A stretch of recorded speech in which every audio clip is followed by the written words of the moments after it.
आमे कर्म करवा किंतु कर्मर आशा रखा नहीं। आज्ञा मु खाली छोट एग्जांपल दे आपन बुझापी चाहिए। गोटे चाषीटी आज्ञा दिन तमाम से बिलरे चाष काम करुच्ची, बन्या है बात्या है ता चाष उजुड़ी गला किंतु ताकू बुझे दि जाऊँ जो से मन दुख कर बुझे दि जाऊँ सब भगवान कराउछंती। किंतु एठी आमर प्रश्न सତରେ कौन भगवान तार भोक को मेंटेई पारिबे, तार अभाव को दूर करि पारिबे, मेडिकल रे दरकार होतिबा पैसा को जोगाड़ी करि पारिबे, ताकू हसई पारिबे कि? ठीक प्रथम मु कहली कर्मर परिभाषा हाँ कौन ना कर्म करने पछरे जीवात्मार उद्देश्य थाए हाँ कौन दुखर निवृत्ति सुखर प्राप्ति बिना इच्छा रे केबे मध्य कौन सी काम हो पारिबो नहीं। तेणु तुम जो प्रथम प्रश्न हल जे आम कर्म करवा किंतु फलर आशा रखिबा ना नहीं, बिना फलर इच्छा रे कौन सी कर्म करबा पई केबे भी प्रवृत्ति आसीबो नहीं। हाँ मनुस्मृति स्पष्ट भाव में कहुई जदि इच्छा हम नहीं तो आखिर मनीष जानी शुणी आखिर पलक भी पकेबनी, इच्छा हेले ही मनीष कर्म करिवो। किंतु गीतार जा कहि ता भी ठीक वर्तमान ए दीटा भीतर हम सामंजस्य। हाँ सेटा भल कि बुझिबार अछि। हाँ हाँ यद्यद ही कुरुते कर्म तत्सर्वं कामस्य चेष्टितम मनुस्मृति रे कहाला अकामस्य क्रिया कचित न ही भवति करहिचित। अकामस्य जार कौनसी इच्छा नहीं सीए कौनसी कर्म केबे भी करि परिबो नहीं। ओके हैला अकामस्य क्रिया कचित न ही भवति करहिचित यत यत ही कुरुते कर्म।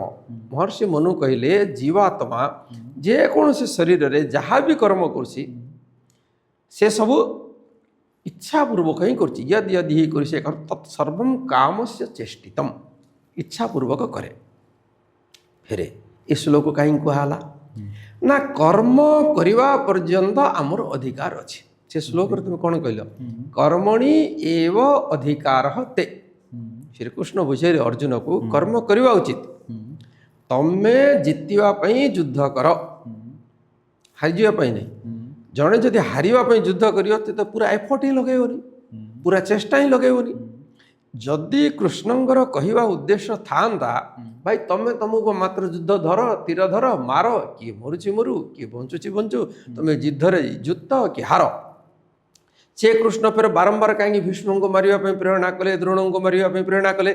जो गीतार ए श्लोक कहुई से महाभारत कृष्णंकर भूमिका भी तो बुझाई किंतु ए श्लोक कहीं कहुई ए श्लोकर अर्थ है आमे आमर फुल एफर्ट दबा पूर्ण चेष्टा करवा एवं गोटे उद्देश्य को पाइबा ही चेष्टा करवा। किंतु जेहेतु पारिपार्श्विक परिस्थिति ये सबू जाक सराउंडिंग जो स्थिति अच्छी ये सबू आमर नियंत्रण रे नाही। तेणु आमे जेमिति चाहूचे फल सेमिति हबो तार कौन से ग्यारंटी नाही। जदि आमे विचार करिथिबा मु या पाइबा पे कर्म करुछि मु जेमिति हेले निश्चित भाव रे पाइबी आउ जदि आमे पाइबा नहीं आमे हतोत्साहित हो जिबा एवं आमे कर्म छाड़ दो।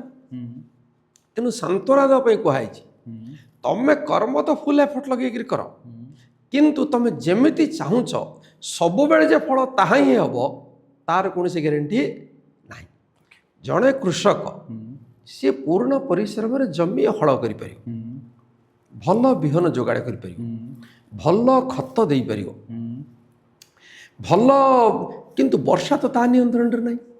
मन करंतु जे जलसेचन भी व्यवस्था करियो हठात गोटे भिन्न प्रकार रोग हो गले जो जो रोग गुड़िक आगुरी होते से विहन विशोधन करथिला कीटनाशक अच्छी एबे जदि किछि अचिन्हा रोग है आर तो फिर गवेषणा कर औषध बाहर ना बाहर को फसल फसल समाप्त हो जदि से भावी से कहीं कहते मन करते आप विचार कले आप व्यवसाय कर गोटे योजना कले मुझे दिन व्यवसाय करी एति दिन में मत एति ही फल हम एति फल हवा द्वारा मुझे काम करी तेणु आप विचार कले मत 5 वर्ष 10 वर्ष एति बेनिफिट हम जी बेनिफिट हम बोले आप विचार कले से टंका आप बैंक आगुरी नहीं आसे आ गए कम मोर तो निश्चित भाव में हम मुझे देवी ମନେ କରନ୍ତୁ ଯଦି ବିଜନେସରେ ଅସଫଳ ହେଇଗଲେ, ହଁ ଲୋକଙ୍କର ଟ୍ରେଣ୍ଡ ବଦଳିଗଲା, ଆପଣ ଆଜି ଗୋଟେ ଫୁଡ୍ ଜିନିଷ ବିକୁଛନ୍ତି, ଲୋକ ସେଟା ଖାଇବାକୁ ଚାହିଁଲେନି, ଆପଣ ଗୋଟେ ଗାର୍ମେଣ୍ଟର ବ୍ୟବସାୟ କରୁଛନ୍ତି, ଲୋକଙ୍କର ପିନ୍ଧିବାର ଟ୍ରେଣ୍ଡ ବଦଳିଗଲା,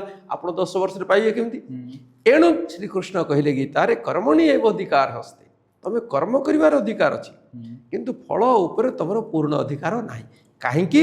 ଫଳ ଅନେକ ବ୍ୟକ୍ତିଙ୍କୁ ନେଇକି ସମ୍ବନ୍ଧିତ। ଏଇ ପ୍ରସଙ୍ଗରେ ମୁଁ ଖାଲି ଗୋଟେ ଛାତ୍ର ଜୀବନର କଥାଟି ତ ଏଇଥିରେ ମୁଁ ଆଉ ଗୋଟେ କଥା କହିବି, ମୁଁ ସମସ୍ତଙ୍କୁ ସଚେତ କରାଇଦେବି। ତେଣୁ ଯେଉଁ କୃଷକ ବିଚାର କରୁଛି ଯେ ନା ମୁଁ ଏତିକି ଜମି ଚାଷ କରୁଛି, ମୋର ଏତିକି ହେବ, ଠିକ୍, ସେତିକି ଆଶା କରିବା ଉଚିତ, ସେତିକି, କିନ୍ତୁ ସେତିକି ଫଳ ପାଇଁ ଖର୍ଚ୍ଚ କରିବାର ଯଦି ଯୋଜନା ସେ ଆଗରୁ କରି ଧାର ନେଇ ଆସିଥିବ, ସମସ୍ୟା ହେଇଯିବ। ହଁ ସେଇଟା କରିବା କଥା ନାହିଁ। କାହିଁକି ହଠାତ୍ ଆଜ୍ଞା କୁଆଡ଼େ କୁଆଡ଼େ ଥିବ, ହଠାତ୍ କୁଆପଥର ବର୍ଷା ହେଇଯିବ, କ'ଣ କରିବେ ଆପଣ? ଆପଣ ହାତରେ ଅଛି କୁଆପଥର ବର୍ଷା, ହଠାତ୍ ତୁଫାନ ବାହାରେ, ଠିକ୍ ଫସଲ କାଟିଲା ବେଳକୁ ତୁଫାନ ପଳେଇ ଆସିଲା, ଆପଣ କ'ଣ କରିବେ? ସମୁଦ୍ର ତ ଆପଣଙ୍କ ନିୟନ୍ତ୍ରଣରେ ନାହିଁ। ତାହେଲେ ଗୋଟେ ଗରିବ କୃଷକଟି କେମିତି ଯୋଜନା କରିବ? ଯୋଜନା ସେ ସବୁବେଳେ କରିବ ଯେ ମୁଁ ଯାହା କରୁଛି ଭଲ ହେଇଗଲେ ଏଇଆ ହେଇପାରେ, ଖରାପ ହେଲେ ଏଇଆ ହେଇପାରେ, ପୁରା ବୁଡ଼ିଗଲେ ବି ମୁଁ ଆଉ ଥରେ ଠିଆ ହେବା ପାଇଁ ଅଣ୍ଟା ଭିଡ଼ିବି, ତା ପାଇଁ ପ୍ରସ୍ତୁତି କରିଥିବି। ଜଣେ ବ୍ୟବସାୟ କରିବାକୁ ଯାଉଛି, ସେ ଗୋଟେ ଯୋଜନା କରିବା କଥା, ଗୋଟେ ଭଲ ବ୍ୟବସାୟ କରୁଛି, ରିସ୍କ ତ ନେବାକୁ ପଡ଼େ। ବିନା ରିସ୍କରେ ଜୀବନରେ କେବେ ମଧ୍ୟ ବ୍ୟକ୍ତି ସଫଳ ହେଇପାରିବ ନାହିଁ। କିନ୍ତୁ ରିସ୍କ ଏତିକି ନେଇଥିବା କଥା ଯେ ଆମେ ଥରେ ବୁଡ଼ିଲେ ବି ଆଉ ଥରେ ଠିଆ ହେଇପାରୁଥିବା। ଆମ ପାଖରେ ଥିବା ସବୁ ସମ୍ବଳ ଯଦି ଆମେ ଲଗେଇ ଦେଇଥିବା ଏବଂ ଆମେ ଯଦି ଅସଫଳ ହେଇ, ତାପରେ ତ ବ୍ୟକ୍ତି ତାର ନିଜ ଉପରୁ ବିଶ୍ୱାସ ପଳାଇବ। ତେଣୁ ଆମେ ଜୀବନରେ ଯେତେବେଳେ ଅନେକ କାମ କରୁଛେ, ଯେହେତୁ ସବୁ ଜିନିଷ ଆମ ନିୟନ୍ତ୍ରଣରେ ନାହିଁ, ଆମେ କ'ଣ ବିଚାର କରୁଛେ? ଜଣେ ବ୍ୟକ୍ତି ବିଚାର କରୁଛି, ଆଜି ବହୁତ ଜାଗାରେ ଯେଉଁ ଲୋକ ଡିପ୍ରେସନକୁ ଯାଉଛି, ଡିପ୍ରେସନ ଏଇ ଶ୍ଲୋକକୁ ନ ବୁଝିବା କାରଣ ଡିପ୍ରେସନ, ଯିଏ ଶ୍ଲୋକକୁ ବୁଝିବ ସେ ଡିପ୍ରେସନକୁ ଯିବ। ଆଚ୍ଛା, ଲୋକ ଡିପ୍ରେସନକୁ କାହିଁକି ଯାଉଛନ୍ତି? ମନେ କରନ୍ତୁ ଆପଣ ଗୋଟେ ଚାକିରି କଲେ, ଗୋଟେ କର୍ପୋରେଟରେ ଚାକିରି କଲେ, ଆପଣ ଜାଣିଲେ ଆପଣ ଏ ପ୍ୟାକେଜରେ ଅଛନ୍ତି, ତ ଆପଣ ସେଠାରୁ କ'ଣ କରୁଛନ୍ତି ନା ଗୋଟେ ଭଲ ଫ୍ଲାଟ୍ରେ ଘର ଗୋଟେ ବୁକିଂ କରିଦେଲେ। ଆପଣ ଜାଣିଛନ୍ତି 10 ବର୍ଷ, 15 ବର୍ଷ, 20 ବର୍ଷ ଆପଣ ଚାକିରି କରିବେ, EMI ତ ଏତିକି ଆସୁଛି, ଏଇଥିରେ ଆପଣ ଦେଇଦେବେ। ଆପଣଙ୍କୁ ଜଣା ନାହିଁ ଯେ କେବେ ରିସେସନ୍ ହେଇପାରେ, ଆପଣଙ୍କୁ ଜଣା ନାହିଁ ସେ କମ୍ପାନୀ କେତେବେଳେ ଆପଣଙ୍କୁ ବାହାର କରିଦେଇପାରେ। ସେତେବେଳେ କ'ଣ ହେବ ନା ବ୍ୟାଙ୍କର ଲୋନ୍, ତାପରେ ଇଣ୍ଟରେଷ୍ଟ, ଆପଣ ଦେଇପାରିଲେନି, ଆପଣ ବର୍ତ୍ତମାନ ଡିପ୍ରେସନକୁ ପଳେଇଲେ। ତ ଏ ଯେଉଁ ସ୍ଥିତି ଗୁଡ଼ିକ ଆମେ ୱାନ୍ ସାଇଡ଼େଡ଼ ଭାବୁଛେ, ମୁଁ ଏଇଥିପାଇଁ କାମ କରୁଛି, ନିଶ୍ଚିତ ଭାବରେ ଏହା ହେବ, ନିଶ୍ଚିତ ଭାବରେ ହେବ, ଏମିତି କିଛି ଗ୍ୟାରେଣ୍ଟି ନାହିଁ। ତାଠୁ ଭଲ ବି ହେଇପାରେ, ତାଠୁ ଖରାପ ବି ହେଇପାରେ। ଏ ଦୁଇଟା ଯାକ ପାଇଁ ଆମେ ପ୍ରସ୍ତୁତ ଥିବା। ତେଣୁ ଗୀତା କହୁଛି କର୍ମଣି ଅଧିକାର ହସ୍ତେ ମା ଫଳେଷୁ କଦାଚନ, ଫଳ ତମ ଇଚ୍ଛାରେ ହେଇପାରିବନି। There is many a slip between the cup and the lip. ସ୍ୱାମୀଜୀ, ଏ ସବୁ କଥାକୁ ଆମେ ବୁଝି ଯାଉଛେ, ଆମେ ହୃଦୟଙ୍ଗମ କରୁଛେ। ଗୋଟେ ଛାତ୍ର ଜୀବନକୁ ଯଦି ମୁଁ ଯିବି, ଆଜ୍ଞା, ମୁଁ ପିଲାଟି ସ୍କଲାର ପିଲାଟି, ଆଜ୍ଞା, ବେଷ୍ଟେଣ୍ଡ ଭିତରେ ରହୁଛି, କିନ୍ତୁ ଚାକିରି କରିପାରୁନି, ଆଜ୍ଞା। ବାରମ୍ବାର ଫେଲୁଅର ହେଉଛି। এই ବାରମ୍ବାର ଫେଲୁଅର ହେବାଟା ତାକୁ ଗୋଟେ ଅଲଗା ଦିଗକୁ ନେଇଯାଉଛି, ଡିପ୍ରେସନ୍ ଭିତରେ ରହୁଛି। ସେ ଜାଗାରେ ସେ କ'ଣ କରିବ? ସେ ଚାହୁଁଛି ମୁଁ ଚାକିରି କି ନେଇ କ୍ୟାରିୟର କରିବି, ଧରନ୍ତୁ ଜଣେ ବିଇଡ଼ି କରିଛି, ଠିକ୍, ହଁ, ଯେ ଶିକ୍ଷକତା କରିବା ପାଇଁ ଚାହୁଁଛି, ତାର ରୁଚି ଶିକ୍ଷକତା, ଆଜ୍ଞା, କିନ୍ତୁ ସେ ଚାକିରି ପାଉନି, ଆଜ୍ଞା। ସେ କ'ଣ କରିବା ଦରକାର? ସବୁଠୁ ବଡ଼ ଜିନିଷ ହେଉଛି ଶିକ୍ଷା ମଣିଷକୁ ଗୋଲାମୀ କରିବା ପାଇଁ ଯୋଗ୍ୟ କରିବା ଉଚିତ ନୁହେଁ। ଓକେ, ଶିକ୍ଷାର ମୌଳିକ ଉଦ୍ଦେଶ୍ୟ ହେଉଛି ବ୍ୟକ୍ତି ଭିତରେ କନଫିଡେନ୍ସ, ଆତ୍ମବିଶ୍ୱାସ ତିଆରି କରିବା। ଯଦି ମୁଁ ଜଣେ ଭଲ ଶିକ୍ଷକ, ମୁଁ ଚେଷ୍ଟା କରିବା କଥା, ମୁଁ ସରକାରୀ ବ୍ୟବସ୍ଥା ଭିତରକୁ ଯିବି, ସରକାରୀ ଚାକିରି ପାଇବି, ଶିକ୍ଷକ ହେବି, ଅଧ୍ୟାପକ ହେବି, ବିଶ୍ୱବିଦ୍ୟାଳୟରେ ପଢ଼େଇବି, ମହାବିଦ୍ୟାଳୟରେ ପଢ଼େଇବି, ମୋ ପାଇଁ ବହୁତ ସ୍କୋପ୍ ଅଛି, ଭଲ ଜିନିଷ। କିନ୍ତୁ ମୁଁ ବହୁତ ପଢ଼ିବା ସତ୍ତ୍ୱେ ବି ମନେ କରନ୍ତୁ ତା ପାଇଁ ଯେଉଁ ଆଉ ଅନେକ ପ୍ରକାର ପରୀକ୍ଷା ଅଛି, କୌଣସି ଏକାର ଚୟନ ପରୀକ୍ଷାରେ ମୁଁ କୃତକାର୍ଯ୍ୟ ହେଇପାରୁନି। ପଢ଼ାରେ ଭଲ କରିଛି, ସାର୍ଟିଫିକେଟ୍ ମୋର ଭଲ ଅଛି, କିନ୍ତୁ ଯେଉଁ ଚୟନ ପରୀକ୍ଷା ହେଉଛି କୌଣସି ପ୍ରକ୍ରିୟାରେ ମୁଁ ମନେ କରନ୍ତୁ ଅସଫଳ ହେଇଯାଉଛି। ସେତେବେଳେ ଆମେ ଭାଙ୍ଗି ପଡ଼ିବା ଉଚିତ ନୁହେଁ। ମୋ ପାଖରେ ଯୋଗ୍ୟତା ଅଛି, ମୁଁ ମୋର ବୈକଳ୍ପିକ ବ୍ୟବସ୍ଥାକୁ ଯିବି। ଆଜି ଜଣେ ସରକାରୀ ଶିକ୍ଷକ, ଅଧ୍ୟାପକ ଯେତିକି ରୋଜଗାର କରିପାରିବ, ଯଦି ତା ଭିତରେ ଯୋଗ୍ୟତା ଅଛି, ସେ ତାର ବୈକଳ୍ପିକ ଟ୍ୟୁସନ୍ ଆଉ ଇନଷ୍ଟିଚ୍ୟୁସନ୍, ଇଏ ଯେଉଁ ବୈକଳ୍ପିକ ବ୍ୟବସ୍ଥା ଅଛି, ତା ମାଧ୍ୟମରେ ସେ ତାଠାରୁ ଭଲ ବି କରିପାରିବ। ସମସ୍ତେ ବିକଳ୍ପ ବ୍ୟବସ୍ଥା ବି ଚିନ୍ତା କରିବା ଦରକାର ସବୁବେଳେ, ଯାହାକି ଶିକ୍ଷାର ଆଉ ଗୋଟେ ଶିକ୍ଷା ମଣିଷକୁ ଅନ୍ୟ ଆତ୍ମନିର୍ଭର କରିବାର ଶିଖାଏ। ହଁ ଶିକ୍ଷାର ମୌଳିକ ଉଦ୍ଦେଶ୍ୟଟି ହେଉଛି ଆତ୍ମନିର୍ଭର। ମୁଁ ଗୋଟେ ଇଞ୍ଜିନିୟରିଂ ହେବି, ଇଞ୍ଜିନିୟରିଂରେ ଗୋଟେ କମ୍ପାନୀରେ ଚାକିରି କରିବି, ୟା କାହିଁକି ହେବି? ମୁଁ ଗୋଟେ ଏଣ୍ଟରପ୍ରିନିୟର କାହିଁକି ନ ହେବି? ମୁଁ 10 ଜଣଙ୍କୁ ଚାକିରି ଦେବା ପାଇଁ ଗୋଟେ ନୋବେଲ ଯୋଜନା କାହିଁକି କରିପାରିବିନି? ଆମେ ସବୁବେଳେ ତା ପାଇଁ ପ୍ରସ୍ତୁତ ହେବା। କେତେବେଳେ ବି ଜୀବନରେ କେଉଁଭଳି ପରିସ୍ଥିତି ଆସିପାରେ, ଯିଏ ତାକୁ ନେଇକରି ଚାଲିବ ସେ କେବେ ଡିପ୍ରେସନକୁ ଯିବନି। ଆମେ କ'ଣ ୱାନ୍ ସାଇଡେଡ଼ ଭାବିଲେ ଚାକିରିଟେ କରିବି, ସୁବିଧା ଜିନିଷ, ଅଫିସକୁ ଗଲି ଆସିଲି, ମୁଁ ଟେନସନ୍ ନେବାକୁ ଚାହୁଁନି, ମୁଁ ପେନ୍ ନେବାକୁ ଚାହୁଁନି। ଭାଇ ନୋ ପେନ୍ ନୋ ଗେନ୍।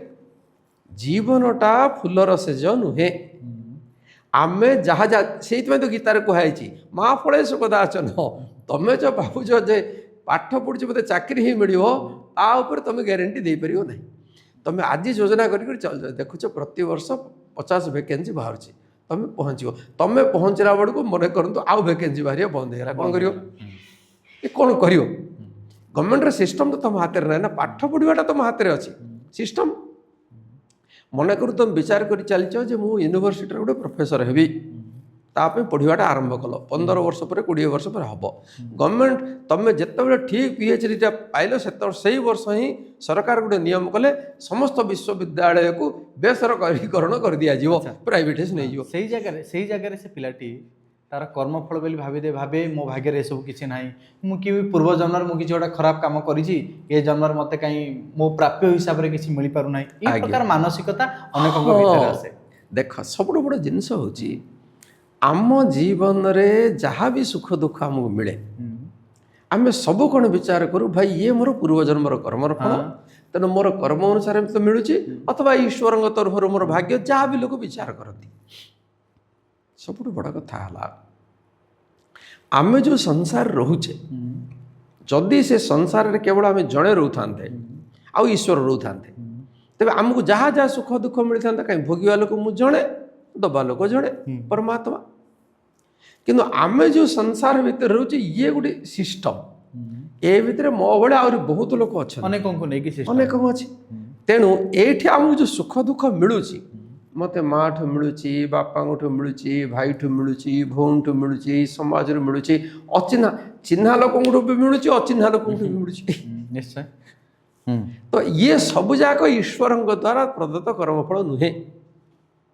ମୁଁ ରାସ୍ତାରେ ଯାଉଥିଲି, ଜଣେ ଅଚିହ୍ନା ଲୋକ ଜଣେ ପିଇ ଦେଇଛି, ମୋତେ ଦେଖି ସେ ଅସଭ୍ୟ ଭାଷାରେ ଗାଳି କଲା। ଏଇଟା କ'ଣ ଈଶ୍ୱର ଦେଲେ? ସବୁ କରୁଛନ୍ତି। ଆଚ୍ଛା ବଢ଼ିଆ କଥା ତମେ କହିଲ। ମାନେ ଈଶ୍ୱର ଯଦି ସବୁ କରୁଛନ୍ତି, ଦେଖ ତମେ ଯାହା କହୁଛ ତମେ ସେଇ ପଏଣ୍ଟରେ ଷ୍ଟ୍ରଙ୍ଗ ହବ, ମୋ ଉପରେ କ୍ୱେଶ୍ଚନ୍ କରିବି। ଆଚ୍ଛା ଈଶ୍ୱର ନ୍ୟାୟକାରୀ ନା ଅନ୍ୟାୟକାରୀ? ନ୍ୟାୟକାରୀ। ନ୍ୟାୟକାରୀ। ନ୍ୟାୟ ଶବ୍ଦର ଅର୍ଥ କ'ଣ? ସତ୍ ମାର୍ଗରେ ଯିବା। ନ୍ୟାୟ ଶବ୍ଦର ଅର୍ଥ ହେଲା ଯେତିକି କର୍ମକୁ ସେତିକି ଫଳ, ଯେମିତି କର୍ମକୁ ସେମିତି ଫଳ ହେଲା। ଆଚ୍ଛା ବର୍ତ୍ତମାନ ମୁଁ ରାସ୍ତାରେ ଯାଉଥିଲି, ମୁଁ କାହାକୁ କିଛି କହିନି, ଗୋଟେ ମଦୁଆଟେ ମଦ ପିଇଛି ମୋତେ ଗାଳି କଲା, ହେଲେ ଈଶ୍ୱର କେମିତି କର୍ମଫଳ ଦେଲେ? ମୁଁ ତ ସେ ମଦୁଆରେ କିଛି କରିନି, ହେଲେ ଇଏ ନ୍ୟାୟ କେମିତି ହେଲା ଈଶ୍ୱରଙ୍କର? ଏଇଟା ତ ଅନ୍ୟାୟ ବ୍ୟବସ୍ଥା ହେଲା। ପୂର୍ବ ଜନ୍ମରେ କିଛି ଫଳ ଥିବ। ଆଚ୍ଛା ମନେ କରନ୍ତୁ, ଆଚ୍ଛା ବହୁତ ବଢ଼ିଆ, ତମେ ଆଉ ଥରେ ପଳେଇ ଆସିଲ, ତମେ ତମ ଟ୍ରାକ୍ ବଦଳେଇଲ।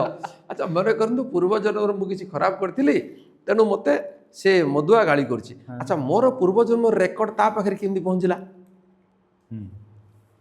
ମନେ କରନ୍ତୁ ମୋତେ ଜଣେ କର୍ମର ଫଳ ଦବ, ଏବେ ଆମେ ନ୍ୟାୟାଳୟରେ ବିଚାର କରୁଛୁ। ଜଣେ ଲୋକ ଗୋଟେ ଚୋରି କଲା, ଚୋରି କରିବା ପରେ ସେ ରିମାଣ୍ଡରେ ରହୁଛି, ଅଥବା ତାକୁ ଜେଲରେ ଟ୍ରାଏଲରେ ରଖୁଛନ୍ତି। ବର୍ତ୍ତମାନ ପର୍ଯ୍ୟନ୍ତ ସେ କନଭିକ୍ଟ ହେଇନି କି ତାର ଦଣ୍ଡାଦେଶ ହେଇନି, ସେ ବର୍ଷେ 2 ବର୍ଷ 3 ମାସ 6 ମାସ କ'ଣ ଦଣ୍ଡ ପାଇବ କିଛି ହେଇନି। ସେ ଫାଇନାନ୍ସିଆଲି ଦଣ୍ଡ ପାଇବ କି ସେ ଫିଜିକାଲି ପାଇବ, ଶାରୀରିକ ପାଇବ, ଅର୍ଥଦଣ୍ଡ ପାଇବ, କିଛି ନିଶ୍ଚିତ ହେଇନି। ସେ ବର୍ତ୍ତମାନ ଜେଲରେ ବି ଅଛି, ଟ୍ରାଏଲରେ ଅଛି, ଚାଲିଛି କୋର୍ଟରେ। ତ ଏମାନେ କ'ଣ କରୁଛନ୍ତି, କେତେବେଳେ ତାକୁ ଦଣ୍ଡଟା ଫାଇନାଲ ହୁଏ ନା ଯେତେବେଳେ ପୋଲିସ ତାର କେସ୍ ଡାଏରୀଟା ଜମା କରିବ, ଖୋଜିବ, ତାର ଏଭିଡେନ୍ସ ସବୁ ଏକାଠି କରିବ ଯେ ଭାଇ ଇଏ ଏକ ପ୍ରକାର କାମ କରିଛି, ତାର ସବୁ ଏଭିଡେନ୍ସ ଏଇଆ ହେଲା, ତାପରେ କୋର୍ଟରେ ବିଚାର ହେବ, ବିଚାରପତି ବିଚାର କରିବେ, ହଁ ଭାଇ ସେ ଏଇଆ କରିଛି, ଏବଂ ସେ ବିଚାରପତି ବି ଯେତେବେଳେ ବିଚାର କରିବେ ସିଏ ତାଙ୍କ ମନ ଇଚ୍ଛା ଦଣ୍ଡ ଦେବେନି। ଅମକ କ୍ରିମିନାଲ ଅଫେନ୍ସ କଲେ, ଅମକ ଅପରାଧ କଲେ, ତା ପାଇଁ ଆମର ଯେଉଁ IPC ଅଛି, ଇଣ୍ଡିଆନ୍ ପେନାଲ କୋଡ୍, ଅପରାଧ ଦଣ୍ଡ ସଂହିତା, ସେ ଦଣ୍ଡ ସଂହିତାର ସେ ଲେଖିଲା ବେଳେ ଲେଖିବେ ଦଣ୍ଡ ସଂହିତାର ଅମକ ଧାରା ଅନୁସାରେ से ए क्रिमिनाल ऑफेंस करथिबारु ताकू एतिकी दंड दिया जो वर्तमान जो मधुआ मते गाली कला ना मोर केस डायरी ता पाखरे अछि ना मु जो जो खराब काम करिछि तार आईपीसी ता पाखरे अछि जे मते केतिकी गाली करियो पड़ियो से मापिगिरी करूछि मते जाको गोटे वाक्य कहबी कि दीटा वाक्य कहबी कि चारिटा वाक्य कहबी एतिकी सभ्य कथा कहबी एतिकी असभ्य शब्द कहबी माप चुपर जतले होनी से किमि मो कर्म फल हला